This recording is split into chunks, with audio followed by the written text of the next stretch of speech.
ज्ञानांजनशलाकया चक्षुर्मिलितं येन तस्मै श्रीगुरुवे नमः। श्रीचैतन्यमनोभीष्टं स्थापितं येन भूतले स्वयं रूप कदा मह्यं ददाति स्वपदान्तिकं। वन्देऽहं श्रीगुरुं श्रीयुगपत्कमलं श्रीगुरुं वैष्णवांशं श्रीरूपं साग्रजातं सैगण्डरघुनाथान्वितं तं सजीवम् साद्वैतं साधुतं परिजनसहितं कृष्ण चैतन्य देवं श्री राधा कृष्ण पादान सैगण ललिता श्री विशाखान्वितांश। हे कृष्ण करुणा सिंधु दीन बंधो जगतपते गोपेश गोपिका कांत राधा कांत नमस्ते। तप्त कांचन गौरांगी श्री राधे वृंदावनेश्वरी विश्वानुसुते देवी प्रणमामि हरिप्रिये। वाञ्छाकल्पतरुभ्यश्च कृपा सिन्धुभ्येव च पतितानां पावनेभ्यो वैष्णवेभ्यो नमो नमः। जय श्री कृष्ण चैतन्य प्रभु नित्यानंद श्री अद्वैत गदाधर श्रीवासादि गौर भक्त वृंद। हरे कृष्णा कृष्णा कृष्णा हरे हरे, हरे राम राम राम हरे कृष्ण। ओम नमो भगवते वासुदेवाय।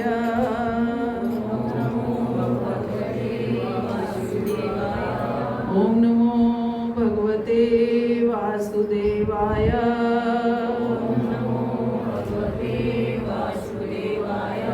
ओम नमो भगवते वासुदेवाय।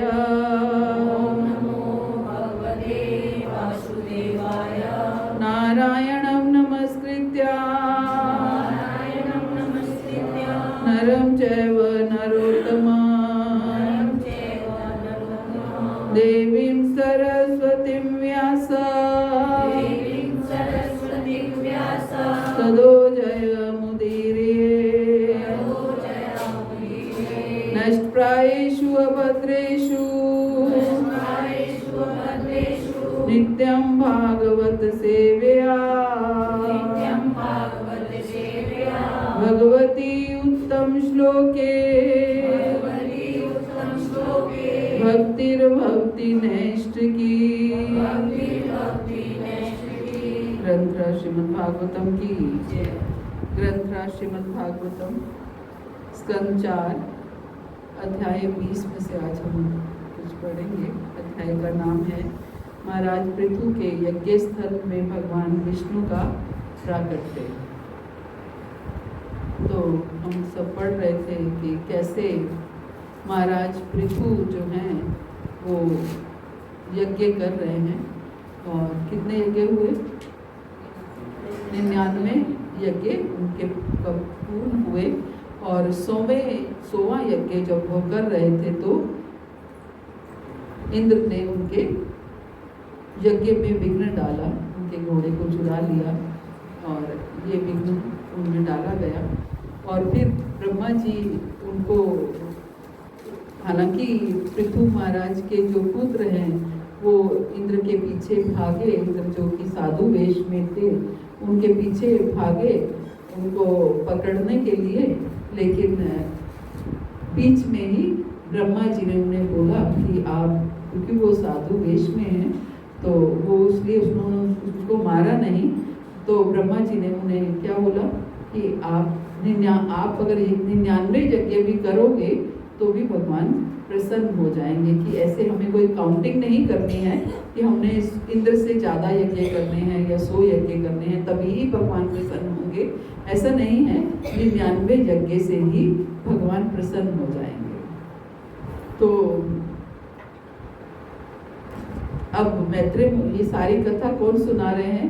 आप सब ये बात समझ पाते हैं कि हमारे भागवत में 4 सेट चलते हैं। 4 सेट इन द सेंस कि मुख्य भागवत जो है वो सुखदेव गोस्वामी परीक्षित महाराज को सुना रहे हैं और एक कन्वर्सेशन ये है। और दूसरा वो बीच में हमें बताते हैं कि कैसे मैत्रेय मुनि ने विदुर जी को ये कथा सुनाई। तो ये इस समय क्या हो रहा है? मैत्रेय मुनि विदुर जी को सुना रहे हैं। और ये कौन सुना रहा है? सुखदेव गोस्वामी ही सुना रहे हैं।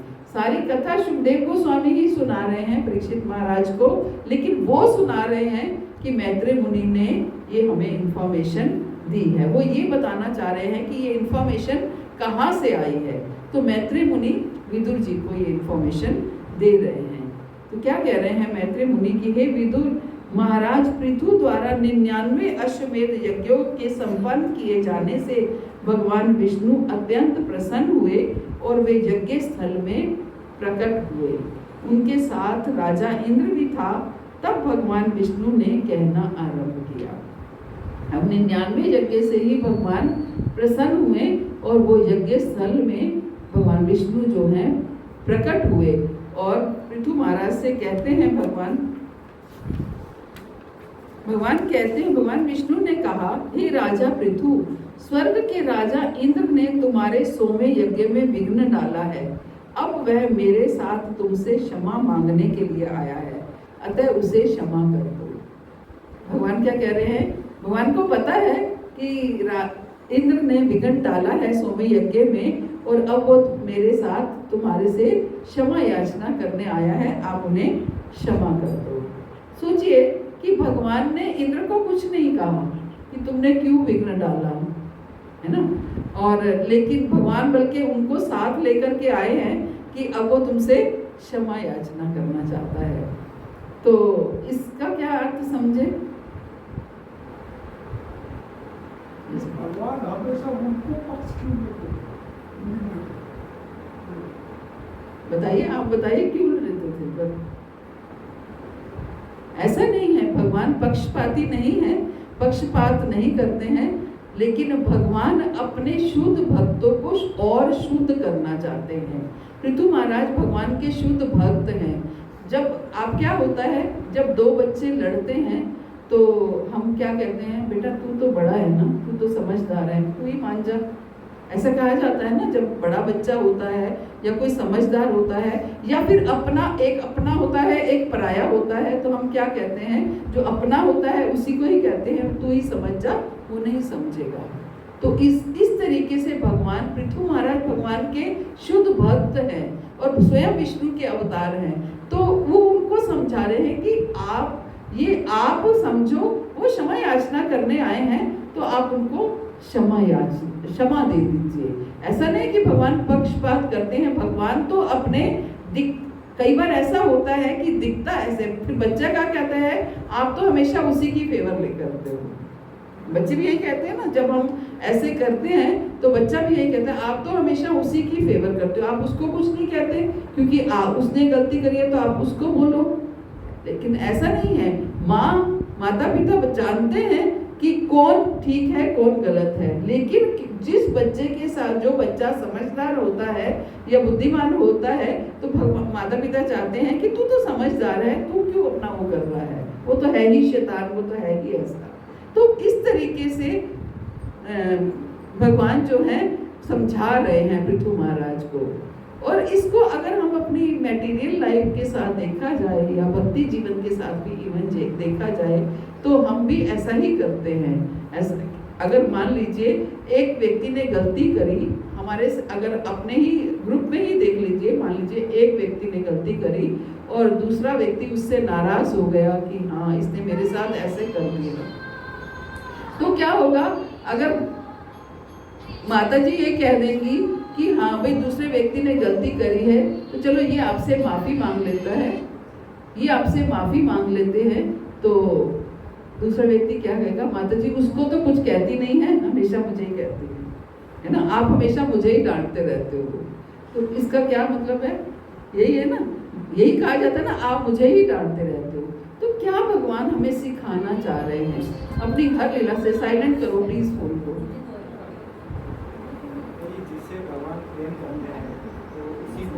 यस, बिल्कुल प्रेम करते हैं, भगवान प्रेम करते हैं। जो भगवान समझते हैं ये तो मेरा भक्त है ही, ये तो भक्त ही है और इसको माया अटैक नहीं करनी चाहिए। आगे हम पढ़ेंगे कि कैसे भगवान कहते हैं कि ये तो मेरी माया है, आप इस चीज को समझा करो। जो चीज हमें भक्ति से दूर कर रही है वो माया है। माया भले ही किसी रूप में भी आ सकती है ना। आगे क्या कहते हैं, क्या कह रहे हैं कि स्वर्ग के राजा इंद्र ने तुम्हारे 100वें यज्ञ में विघ्न डाला है।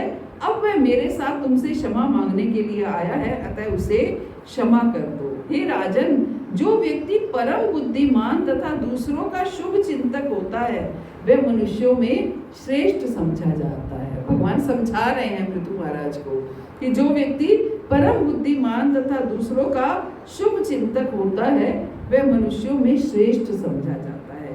सिद्ध पुरुष कभी दूसरों से बैर नहीं करता। क्या कह रहे हैं भगवान पृथु महाराज को? सिद्ध पुरुष कह रहे हैं कि सिद्ध पुरुष कभी किसी दूसरे से बैर नहीं करता। जो अग्रगण्य बुद्धिमान है वे ये भली भांति जानते हैं कि ये भौतिक शरीर आत्मा से भिन्न है।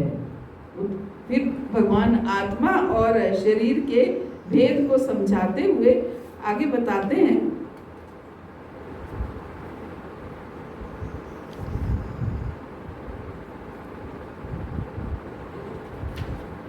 यदि तुम ऐसे पुरुष जो पूर्व आचार्यों के आदेशों के अनुसार कार्य करने के कारण इतने उन्नत हैं, मेरी माया से मोहग्रस्त हो जाएं, तो तुम्हारी समस्त सिद्धि को समय का अपव्यय मात्र ही समझा जाएगा। क्या समझे?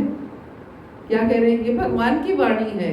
भगवान सिर्फ पृथु महाराज को नहीं समझा रहे हैं, भगवान हम सबको समझा रहे हैं। पृथु महाराज के माध्यम से हम सबको समझा रहे हैं। इसलिए भागवत में जो वाणी स्वयं भगवान ने बोली है वो उसको हमें और गंभीरता से समझना चाहिए। क्या कह रहे हैं? यदि तुम जैसे पुरुष, किसको कह रहे हैं? पृथु महाराज को कह रहे हैं। यदि तुम जैसे पुरुष जो पूर्व आचार्यों के आदेशों के अनुसार कार्य करने के कारण इतने उन्नत हैं कि आप इतने बड़े चढ़े भक्त हो, अपने आचार्यों के कहे अनुसार चलते रहे हो, क्योंकि शास्त्रों में कहा गया है वर्षा नहीं हो रही है, अन्न धन की कमी है, तो यज्ञ करो, तो आप कर रहे हो। तो इतने बड़े आप भक्त हो, इतने बड़े आचार्यों के कहे अनुसार चल रहे हो, उन्नत भक्त हो। अगर ऐसे लोग भी मेरी माया से मोहग्रस्त हो जाएं तो तुम्हारी समस्त सिद्धि को समय का अपव्यय मात्र ही समझा जाएगा। अगर आप जैसे लोग ही मेरी माया से मोहग्रस्त हो जाएं, कि अगर उसने आपके यज्ञ में विघ्न डाला, इंद्र ने आपके यज्ञ में विघ्न डाला और आप उससे विचलित हो गए, तो इससे क्या है? आपकी सब सिद्धियां क्या है? एक केवल समय को व्यर्थ गंवाने के बराबर है। समझे कि भगवान अपने ही बच्चे को, जो अपना बच्चा है, जो भक्त है, उसको समझा रहे हैं कि ये क्या है, जो कुछ भी होता है वो क्या है? भगवान की माया है किसी ना किसी तरीके से।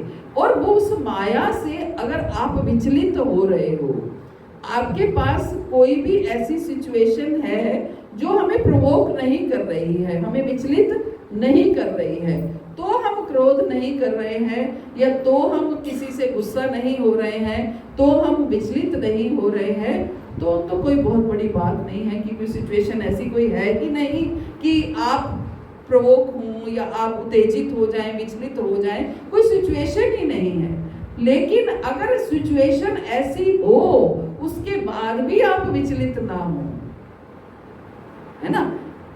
अगर सिचुएशन ऐसी हो उसके बाद भी आप विचलित ना हो तो सिद्धि तो उसी में है ना? सिद्धि उसी में है। अगर सिचुएशन कोई ऐसी, अगर इंद्र ने वो घोड़ा चुराया नहीं होता तो विचलित होने का कोई मतलब ही नहीं था। लेकिन क्योंकि इंद्र ने घोड़ा चुराया तो विचलित होने की एक सिचुएशन थी, और वो विचलित होने की सिचुएशन थी और पृथु महाराज विचलित हो गए, तो इसका मतलब क्या है कि अभी वो पूरी तरह से वो नहीं है। तो वही भगवान क्या कह रहे हैं कि अगर ये सब जो भी कोई ऐसी सिचुएशन होती है, कोई ऐसी सिचुएशन होती है कि विचलित करने वाली, कोई हमें टीज करता है, कोई हमारी कोई वस्तु चुरा लेता है, कोई हमारे मान सम्मान पे हानि करता है। कई बार ऐसा होता है कोई व्यक्ति हमारे मान सम्मान पे हानि करता है, तो मान सम्मान पे हानि करने से और हम उससे परेशान हो जाते हैं, हम उससे विचलित हो जाते हैं। तो इसका मतलब क्या है? माया ने अटैक किया और हम माया की गिरफ्त में आ गए हैं। लेकिन अगर कोई हमारे मान सम्मान पे हानि करता है और उसके बाद भी हम उस विचलित नहीं होते, तो इसका मतलब क्या है, हम भक्ति में अग्रसर हो रहे हैं, हमारे ऊपर इन बातों का कोई इफेक्ट नहीं पड़ रहा है। तो भगवान ये समझाना चाह रहे हैं पृथु महाराज को कि अगर मेरी माया, जो कि इंद्र ने घोड़े चुराने के रूप में आई, वो मेरी माया थी, अगर वो माया से अगर आप विचलित हो गए, वो माया से आप मोहग्रस्त हो जाएंगे, तो आपने जो भी सिद्धि प्राप्त की है वो केवल समय का अपव्यय है, केवल समय को व्यर्थ गवाना है। अगर हम इसको अपनी भाषा में कहें तो ये है कि अगर हमें कोई टीज करता है या हमारे मान सम्मान में कोई वो होता है, तो इसका मतलब क्या है कि अगर हमें कोई सम्मान नहीं देता और या फिर हमें कुछ कह देता है तो और हम विचलित हो जाते हैं, तो इसका मतलब क्या है, अभी हमारी भक्ति कच्ची है, अभी हमारी भक्ति पूरी तरह से परिपक्व नहीं हुई है। तो हमें इसके ऊपर काम करना है, भगवान ये समझाना चाह रहे हैं।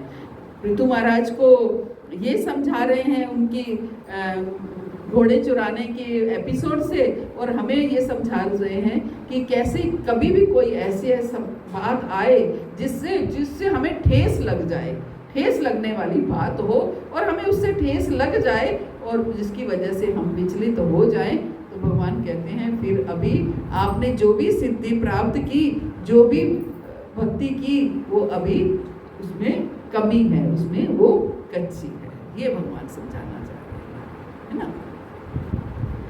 तो एक एक श्लोक भागवत का इतने सुंदर मैसेज देता है कि मैं तो खोजती हूँ कि क्या मैसेज है इसमें, क्या है। आगे क्या कहते हैं, भगवान विष्णु ने आगे कहा, हे राजा पृथु, जब कोई अपना वृत्ति पर कर्म करता हुआ किसी भौतिक लाभ के उद्देश्य के बिना मेरी सेवा में लगा रहता है, तो वह अपने अंतःकरण में उत्तरोत्तर संतुष्टि प्राप्त करता है। हे राजा पृथु, जब कोई अपना वृत्ति पर कर्म करता हुआ, वृत्ति पर कर्म मीन्स हमारे वृत्ति पर कर्म किसको कहते हैं, अपने स्वभाव के अनुसार या फिर अपने वर्ण के अनुसार, अपने वर्णाश्रम धर्म के अनुसार। मीन्स हम ब्राह्मण हैं तो हम ब्राह्मण का कार्य करें, अब जो क्षत्रिय हैं तो क्षत्रिय का कार्य करें, जो भी हमारे जिस भी वर्ण में है उस वर्ण का कार्य करना। तो अगर कोई अपना वृत्ति पर कर्म करता हुआ किसी भौतिक लाभ के उद्देश्य के बिना, किसी भौतिक लाभ के अपने वृत्ति पर कर्म करने हैं, अगर मैं एक माँ हूँ तो माँ का कर्म करना है, अगर मैं एक ऑफिस में एम्प्लॉई हूँ तो उस एम्प्लॉई का कर्म करना है, मैं एक पत्नी हूँ पत्नी का कर्म करना है, मैं एक शिष्य हूँ तो शिष्य का कर्म करना है। जो भी मेरे डेजिग्नेशंस हैं उनके सब कर्म करते हुए, अपना वृत्ति पर कर्म करते हुए किसी भौतिक लाभ के उद्देश्य के बिना मेरी सेवा में लगा रहता है। दोनों काम साथ साथ करने हैं, अपने वृत्ति पर कर्म भी करने हैं और भौतिक लाभ के उद्देश्य के बिना मेरी सेवा में लगा रहता है। जो भी मेरा डेजिग्नेटेड वर्क है, मैं अगर ब्राह्मण हूँ तो ब्राह्मण का कार्य करना है, क्षत्रिय हूँ तो क्षत्रिय का कार्य करना है, जो भी मेरा डेजिग्नेशन है, मैं एक डॉक्टर हूँ तो डॉक्टर का कार्य करना है, तो उस सब कार्य को करते हुए अपने उद्देश्य से लगा रहता है, अपने भौतिक लाभ के बिना, भौतिक लाभ के उद्देश्य के बिना मेरी सेवा करता है।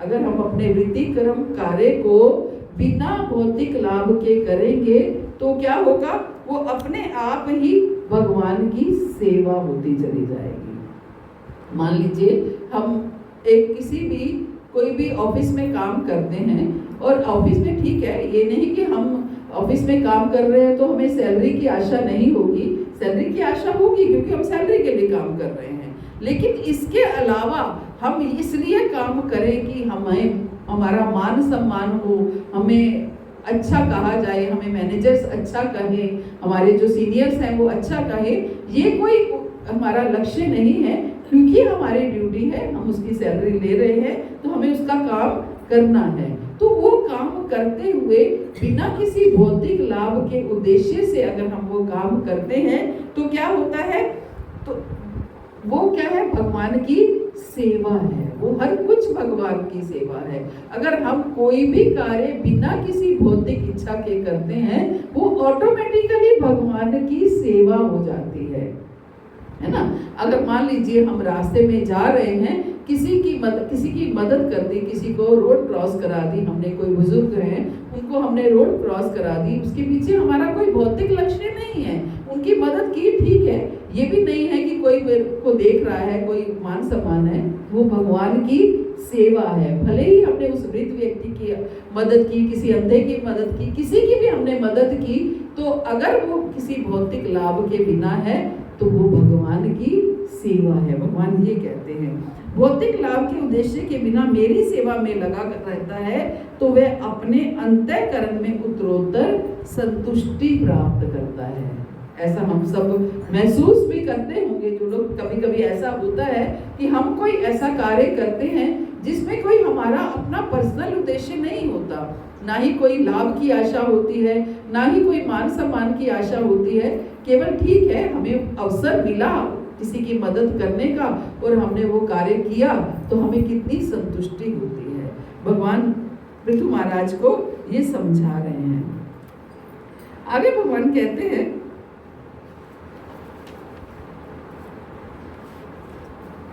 हे वीर राजा, स्वयं समभाव रखते हुए अपने से उत्तम, मध्यम तथा निम्न स्तर के लोगों पर समानता का व्यवहार करो। अब भगवान इंस्ट्रक्शंस दे रहे हैं, केवल पृथु महाराज को नहीं दे रहे हैं, हम सबको ये इंस्ट्रक्शन दे रहे हैं। क्या कह रहे हैं?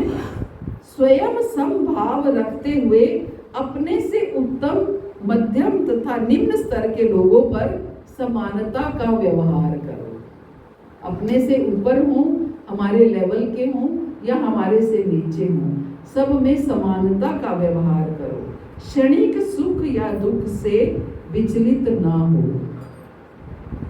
जो थोड़ा कभी सुख आता है, कभी दुख आता है, हमें उससे विचलित नहीं हो। भगवान भगवत गीता में भी हमें यही समझाते हैं, भागवत में भी जब जब प्रकट होते हैं, जब जब अवतार लेते हैं, भगवान हमें यही समझाते हैं कि हमें समभाव रहना है, सबके साथ एक जैसा रहना है। हमें कैसे रह सकते हैं? जब सब में हमें भगवान देख पाएंगे, सब में ये समझ पाएंगे कि इसके अंदर भी भगवान है, इसके अंदर भी भगवान है ना। सब में एक साथ रहना है। हम क्या करते हैं, कोई ऊंची पोस्ट का है तो उसके साथ हम अलग व्यवहार होता है, कोई हमारे घर में अगर स्वीपर है उसके साथ हमारा अलग व्यवहार अलग हो सकता है। ऐसा नहीं है कि आपका व्यवहार एक ही होगा। कोई घर में कोई सीनियर लोग आए हैं तो आप उनको आराम से बिठाकर डाइनिंग टेबल पे अच्छे से प्रसाद खिलाओगे, और अगर कोई स्वीपर है तो आप उसको बाहर भी प्रसाद डाल के दे सकते हो कि तू बैठ के खा ले। लेकिन भाव हमारा एक ही होना चाहिए कि हमारी उसको भी खिलाने की इच्छा है, उसको भी खिलाने की इच्छा है। आप कोई स्वीपर है तो उसको ये नहीं कहोगे कि आजा डाइनिंग टेबल पे बैठ जाए, तू खा ले, है ना। आप कहोगे बेशक तू यहाँ खा ले, लेकिन खा ले, है ना। तो इस तरीके से हमारा भाव सेम होना चाहिए। भाव एकदम भाव अलग नहीं होना चाहिए कि हम कभी कभी क्या होता है कि हम किसी को तो धुतकार देते हैं और किसी को इतना सम्मान देते हैं। ये भगवान यहाँ समझाना चाह रहे हैं कि कोई बहुत ऐसा निम्न है तो उसको धुतकारना नहीं है, और कोई बहुत ऊपर है तो उसको हम आंखों पर बिठा लें, ये ना हो। दो सब में समान भाव होना चाहिए, और क्षणिक सुख या दुख में से विचलित ना हो। तो हम सुख और दुख जो भी आए तो हम ये ना सोचें कि ये परमानेंट है, ये स्थायी है। स्थायी भाव हमें नहीं रखना है। भले ही सुख आए, भले ही दुख आए, सुख में भी हमें ये नहीं, बहुत हम प्रसन्न हो रहे हैं, बहुत खुश हो रहे हैं कि अब तो मेरा बेटा IAS ऑफिसर बन गया, अब तो मेरी मौज ही मौज है। तो उस समय भी हमें याद रखना चाहिए कि ये सुख जो है ये केवल क्षणिक है। कुछ नहीं कह सकते क्या हो जाएगा, समय क्या करवा देगा, कुछ नहीं पता। हमारे पड़ोस में एक कपल थे, उनका एक एक बेटा, और बड़ी चाव था मेरा बेटा डॉक्टर बने, और बड़ी मशक्क़त के साथ उन्होंने उनको MBBS कराई बाहर भेजकर। हालांकि इतनी वो भी नहीं थी कि इतना अफोर्ड कर सकें, लेकिन फिर भी उन्होंने कराया, बाहर भेजा भी और MBBS कराई। और जैसे ही वो MBBS करके लौटा और शायद 1 महीने के बीच में ही उसका एक्सीडेंट हुआ और ऑन द स्पॉट वो चला गया, है ना। तो क्या कर सकते हैं हम, क्या क्या क्या सोच सकते हैं कि क्या कौन सी चीज़ हमारे हाथ में है? कुछ भी हमारे हाथ में नहीं है। इसलिए हमेशा तैयार रहना है कि सुख और दुख कभी भी हो सकते हैं। ना सुख में हमें बहुत प्रसन्न होना है, ना दुख में बहुत विचलित होना है। सब कुछ भगवान के हाथ में है और सब कुछ मेरे कर्मस के अकॉर्डिंग है जो हम नहीं जानते हैं, है ना। तो इसलिए सुख और दुख में समान भाव में रहना भगवान हमें बार बार सिखाते हैं कि हम बड़े सुख में बड़े प्रसन्न हो जाते हैं, उस समय भी हमें सोचना है कि ये सुख स्थायी नहीं है, कुछ भी हो सकता है। कल को उसका विवाह हो जाए, वो अपनी पत्नी के साथ अलग चला जाए या आपसे बिल्कुल कट ऑफ हो जाए, तो आप क्या करेंगे? कुछ नहीं कर सकते हैं। इसलिए सुख जो है या दुख है वो सब कुछ टेम्परेरी है। सुख आए तो भी सोचो ये टेम्परेरी है, दुख आए तो भी सोचो कि ये टेम्परेरी है। आज है, कल ये समय निकल जाएगा, अपने आप समाप्त हो जाएगा। तो अपने आप मेरा परमानेंट चीज क्या है, शाश्वत वस्तु क्या है? केवल भगवान की भक्ति ही शाश्वत है, जो सदा हमारे साथ रहेगी। केवल भगवान के साथ जो संबंध है वो सदा मेरा मेंटेन रहेगा। इसलिए शास्त्र क्या कहते हैं? भगवान ही पति हैं, सबके पति हैं। पति मीन्स रक्षक हैं, भगवान ही सबके रक्षक हैं। हम संसार में सहारे बना करके बैठे रहते हैं, लेकिन संसार में सहारा कोई नहीं है। ठीक है, भगवान ने हमें परिवार दिया, सब कुछ दिया, एक जोड़े बना करके रखे, लेकिन एक अल्टीमेट जो कॉज है वो केवल कृष्ण ही है। हमें उन्हीं की संरक्षण में जाना है, उन्हीं की सुरक्षा में जाना है, उन्हीं की शरण में जाना है। और आगे क्या कहते हैं? क्षणिक सुख या दुख से विचलित ना हो, अपने मन तथा इंद्रियों पर पूर्ण संयम रखें। अपने मन तथा इंद्रियों पर पूर्ण संयम रखें। मेरी व्यवस्था से तुम जिस किसी भी परिस्थिति में रखे जाओ, उस दिव्य स्थिति में रहकर राजा का कर्तव्य निभाओ। क्या कह रहे हैं भगवान? मेरी व्यवस्था से। इसका मतलब क्या है? जो भी परिस्थिति आती है वो सब क्या होती है? भगवान की व्यवस्था होती है ना। भगवान क्या कह रहे हैं? मेरी व्यवस्था से आप जिस किसी भी परिस्थिति में आ जाओ, उसमें अपने कर्तव्यों को निभाते रहो, है ना। क्योंकि तुम राजा हो, जो भी परिस्थिति तुम्हारे ऊपर आए, बस तुम अपने राजा के कर्तव्यों को निभाते रहो। किंतु तुम्हारा एकमात्र कर्तव्य अपने राज्य के नागरिकों को संरक्षण प्रदान करना है। क्योंकि तुम राजा हो, इसलिए तुम्हारा एकमात्र कर्तव्य क्या है? नागरिकों के कर्तव्य को नागरिकों को संरक्षण प्रदान करना है।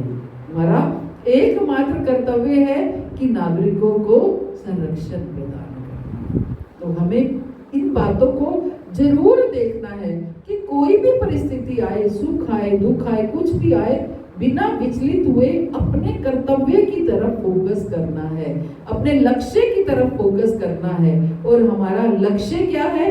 कृष्ण प्रेम प्राप्त करना, भगवान की सेवा करना हमारा लक्ष्य है।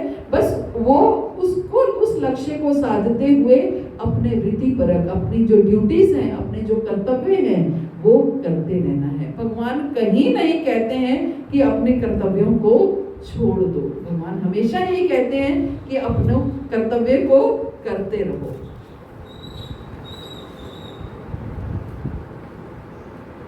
भगवान ने कहीं ऐसा कहीं नहीं कहा कि तुम राजा हो, और राजा का क्या कर्तव्य है कि तो भगवान ये भी आदेश दे सकते थे कि तुम जाओ और वानप्रस्थ लेकर के अपने किसी वन में जाओ और जाकर भक्ति करो। ऐसा भगवान ने नहीं कहा। भगवान ने कहा अपने वृत्ति परक कर्म करो।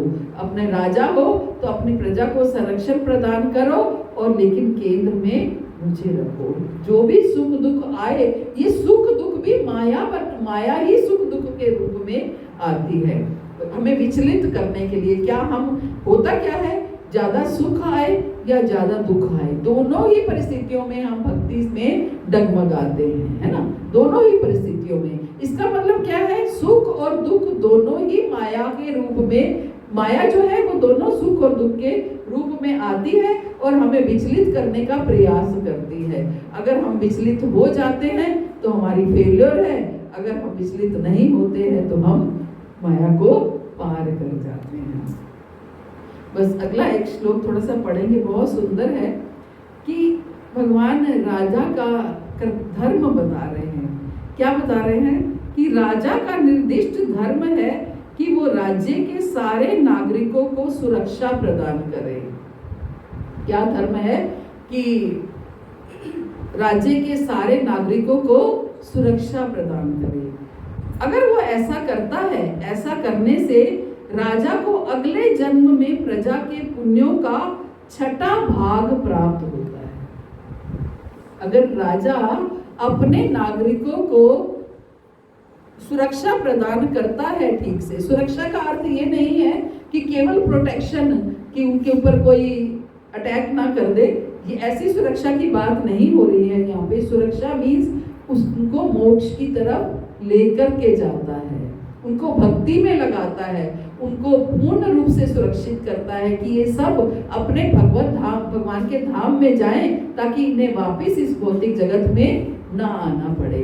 अगर राजा जो है नागरिकों को सुरक्षा प्रदान करे और ऐसा करने से राजा को अगले जन्म में प्रजा के सभी पुण्य कर्मों का 6वां हिस्सा प्राप्त होता है, 6वां भाग राजा को प्राप्त होता है।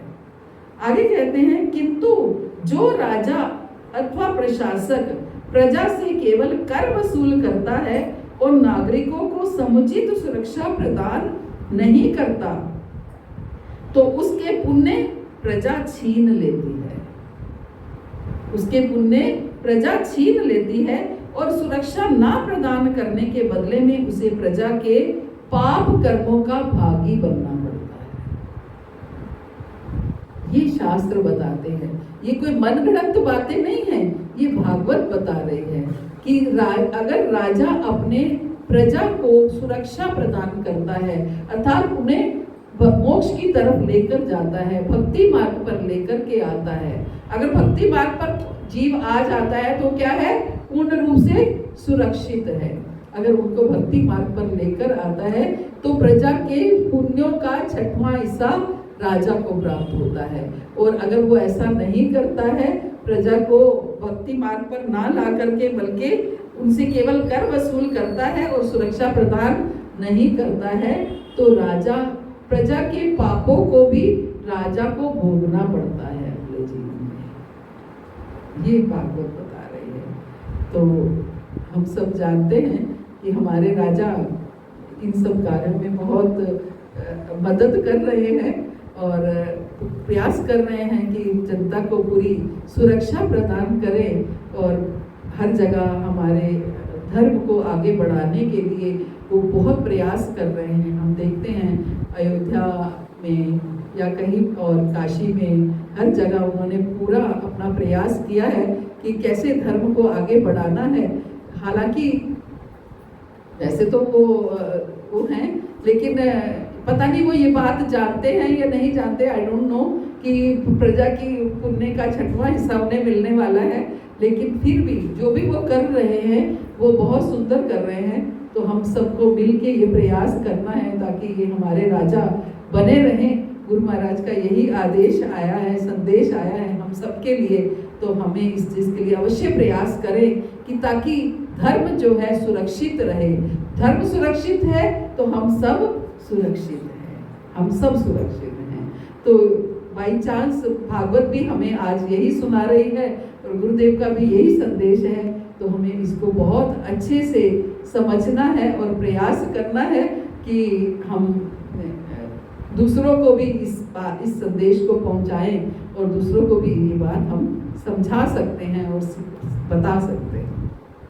हरे कृष्ण। श्री प्रभुपाद की जय, गुरु महाराज की जय।